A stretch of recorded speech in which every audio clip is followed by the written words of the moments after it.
Students, in this video, I am going to discuss example number 4 on Hilbert-Smith method.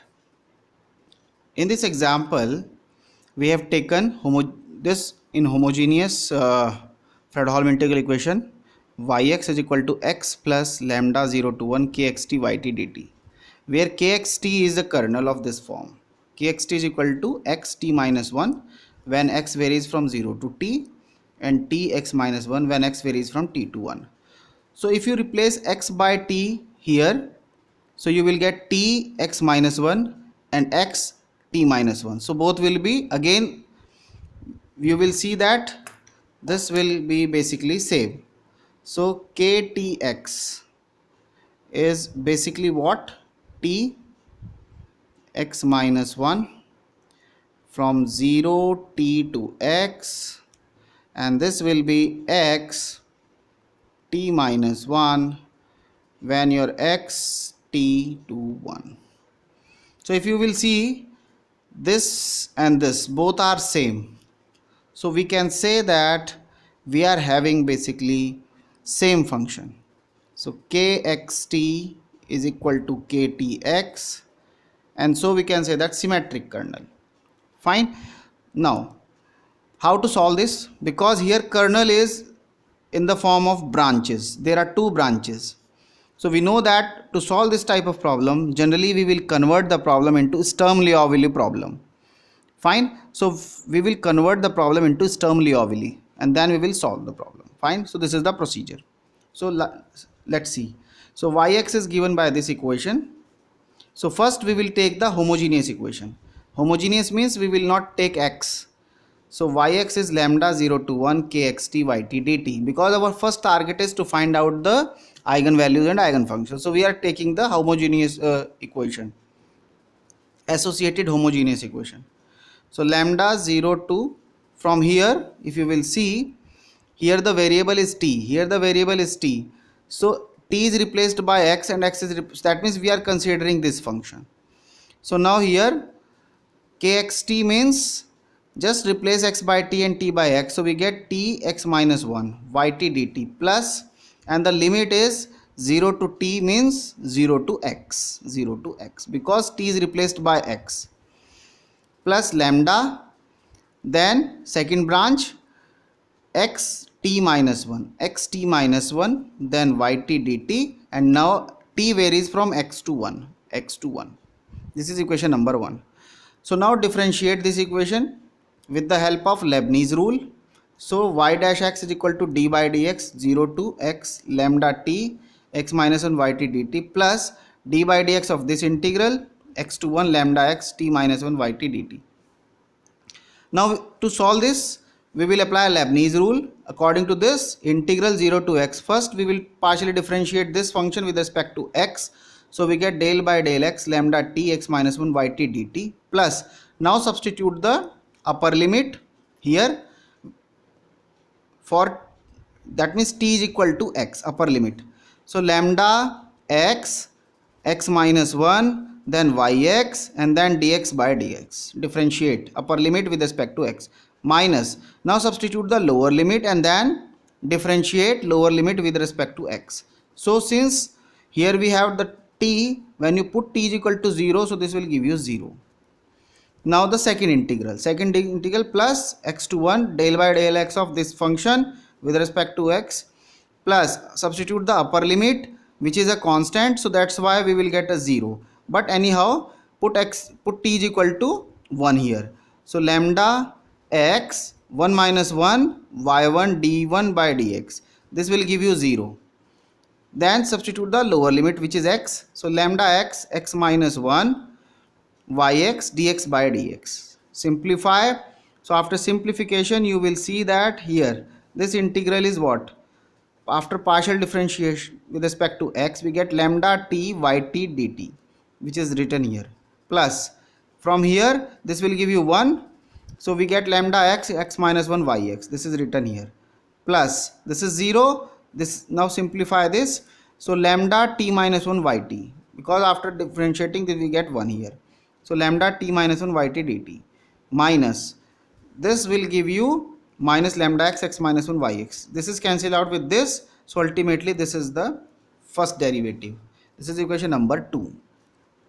Now again differentiating with respect to x. So we get the second derivative d by dx of 0 to x lambda t yt dt plus derivative of the second the integral. Again apply Leibniz rule. So 0 to x partial derivative of this function with respect to x plus upper limit. Put t is equal to x here. So lambda x yx d by dx this minus substitute the lower limit.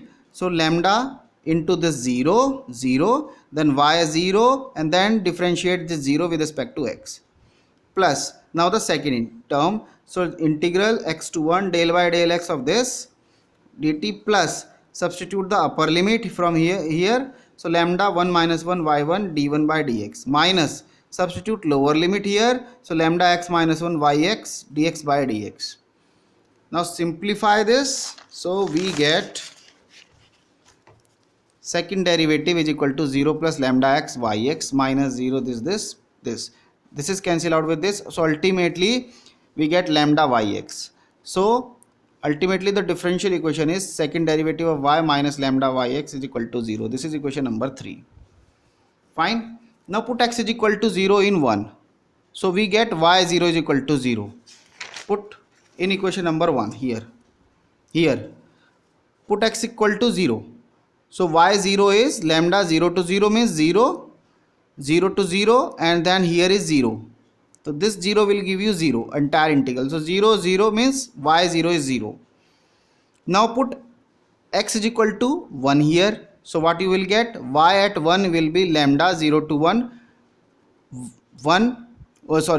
t 1 minus 1, this will give you 0. So this integral will be 0.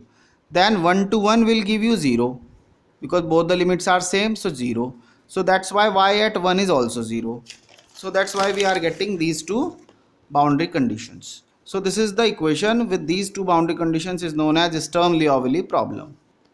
Fine. Now solve Above Sturm-Liouville problem to get eigenvalues and eigenfunctions. So generally we know that we will consider three cases. When lambda is 0, lambda is a positive value, that means mu square, and lambda is a negative value, that means minus mu square. So we will take one by one case. So case number 1, when lambda is 0. When lambda is 0, so this term will be 0. So second derivative is equal to 0. Integrating, we get yx is equal to, first when you integrate this, so after first integral you will get first derivative a is equal to some constant a. Again integrate this, so we'll get yx is equal to ax plus b.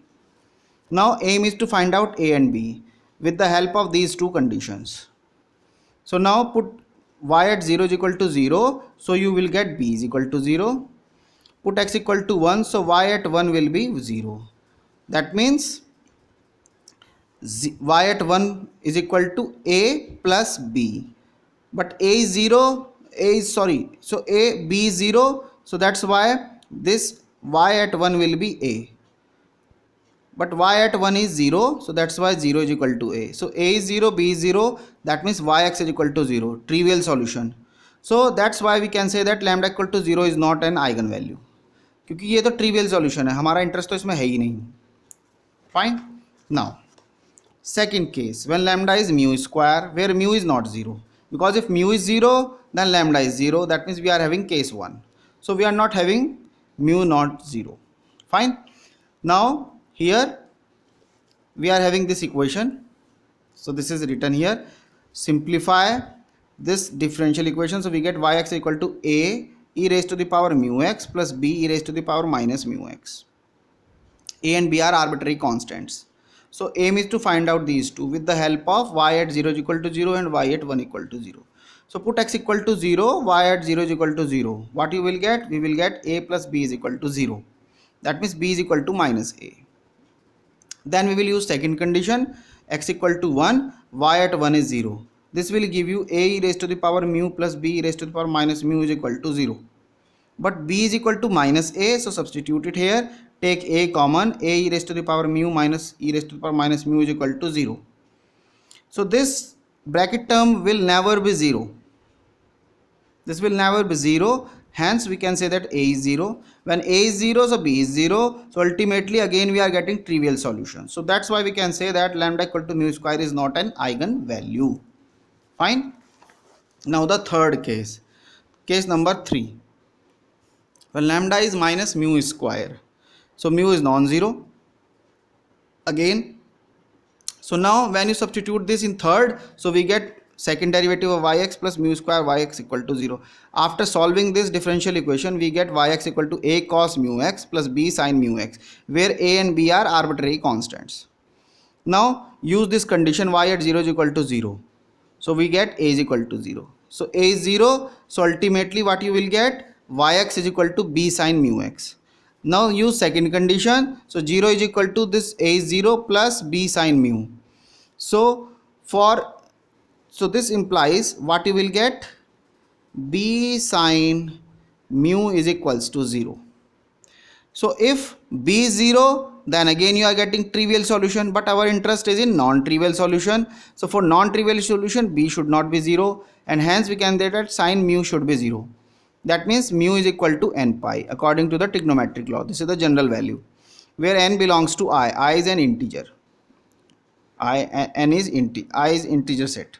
So here lambda is minus n square pi square, because lambda is minus mu square pi. So mu square means n square pi square, so that's why lambda is minus n square pi square. Since lambda depends upon n, hence we are replacing this lambda by lambda n to show the dependency. So lambda n, इसकी जगह हमने lambda n का इस्तेमाल किया. So lambda n is equal to minus n square pi square, where n is 1, 2, 3 and so on. Fine. So lambda is positive integer. Fine. So this is basically positive integer. Positive integer. Fine. So now yx is equal to, substitute this value in this equation. So a is 0. So a is 0 plus b sin mu. Mu is what? N pi. So n pi x. This is the solution. So now take, जैसे पहले लिया था constant की value 1 रख देते हैं. So yn will be, so in place of y we are using yn because solution also depends upon n. तो इसमें y की जगह हमने yn का इस्तेमाल किया है, b को 1 रख दिया है. So yn x is sine n pi x. This is eigen function. ठीक, अब हम इसको नॉर्मलाइज करेंगे. So phi n x is equal to yn x divided by this integral 0 to 1, बिकॉज जो लिमिट है वो 0 to 1 थी. 0 to 1 yn x whole square dx raise to the power half. So sine n pi x divided by integral 0 to 1, then yn is sine n pi x dx this whole square raise to the power half. After solving this integral, इसको हम replace कर सकते हैं 1 minus cos 2n pi x divided by 2 dx से. फिर इसको integrate करेंगे, limit लगाएंगे, स्क्वायर रूट लेंगे. So after solving and simplification we get square root of 2 sine n pi x. बाकी calculation is this, you can see. So phi n x is square root of 2 sine n pi x. Fine. So now we are getting phi. So now find out fn. Fn is, we know that 0 to 1 fx phi n x dx. So 0 to 1, what is f of x? F of x is, according to the differential equation, is this. F of x is this x. Fine. So now substitute this value here. X phi n x is square root of 2 sin n pi x dx. Integrate this. So just take root 2 outside. So integral 0 to x, x sin n pi x dx. So integrating this. Fine. So after solving and simplification, we get this. Square root of, so first we will simplify this, integrating this. So we get root 2 minus x cos n pi x divided by n pi 0 to 1 plus square root of 2 integral 0 to 1, then cos n pi x divided by n pi dx. By partition rule we have used. So now, because there are two functions, so we have used that function formula. Now apply the limits. So root 2 minus cos n pi x divided by n pi plus 0 plus square root of 2, then this n pi, because again integrate this, so we get n pi whole square sin n pi x with limit 0 to 1. Apply the limits. So root 2, what is the value of this cos n pi x? Minus 1 raised to the power n, multiply by minus into n divided by n pi, plus square root of n pi whole square, and then sin n pi. Square root of this is nothing but minus 1 raised to the power n plus 1 divided by n pi, root 2 by n pi whole square. Sin n pi is 0, so 0 minus 0 is 0, so this will be cancelled out. So ultimately root 2 minus 1 raised to the power n pi, n plus 1 divided by n pi. Fine. Now we have two cases. What? When lambda is not equal to lambda n, then this is the general solution using Hilbert-Smith method. Yx is fx plus lambda summation n from 1 to infinite fn divided by lambda n minus lambda phi nx. Hilbert-Smith method इसको apply करेंगे तो ये solution होता है. What is f of x? F of x is x plus lambda summation n from 1 to infinite fn is this. So substitute this value. Then lambda n minus lambda. What is lambda n? Lambda n is evaluated here. This minus n square pi square. Fine. So substitute it here. So minus n square pi square minus lambda. Then phi nx. Phi nx is basically square root of 2 sin n pi x dx. So you can take constant terms. This root 2 into root 2 is 2. So 2 lambda divided by pi outside, and then rest of the terms in this summation. So this is the solution. Fine. Now case 2, when lambda is equal to lambda n, that means minus n square pi square. Then since fn is non-zero, so you can see that when lambda is equal to lambda n, so this will be 0, denominator will be 0. But if fn is non-zero, because fn is this is a non-zero quantity, hence we can say that we have no solution. Fine. So this is the solution procedure, how to solve this type of integral equation. Fine. So in the next video I am going to discuss solution of Fredholm integral equation of the first kind with symmetric kernel, and we will take this in the next video. Thank you.